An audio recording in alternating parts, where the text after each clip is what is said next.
we always, nothing better than ending with a beautiful British accent from our favorite actress, Isabel. You're up. You're our cleanup hitter with LGO. There's the pressure. Look at me blushing. I'm blushing.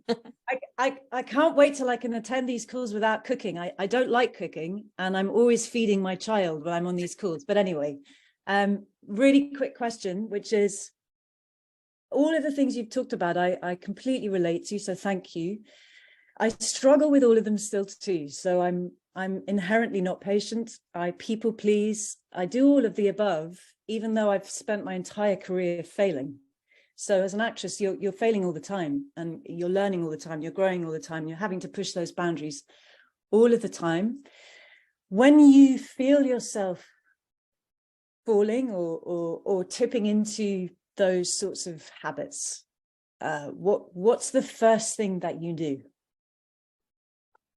That's a good question. I think that when I feel myself doing that, I always ask myself, whenever I'm people pleasing, am I the most important person for this job, for this task? One of the best pieces of advice I ever got in my life was, you're just not that important.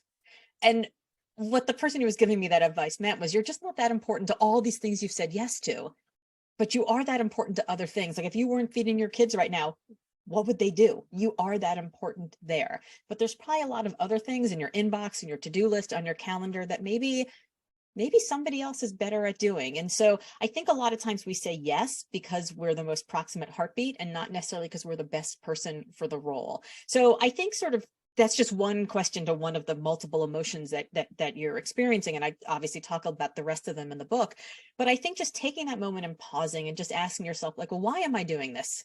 And what if I didn't do it? Would it be okay? Like, would people survive if I didn't do this thing? I think that's I think it's a better way to put ourselves in a place where we're actually doing the stuff that matters, as we talked about with Scott, that actually matters to us. Because otherwise we're just always in that in between of racing, and we're not enough for anybody, and we're certainly not enough for ourselves. Thank you so much.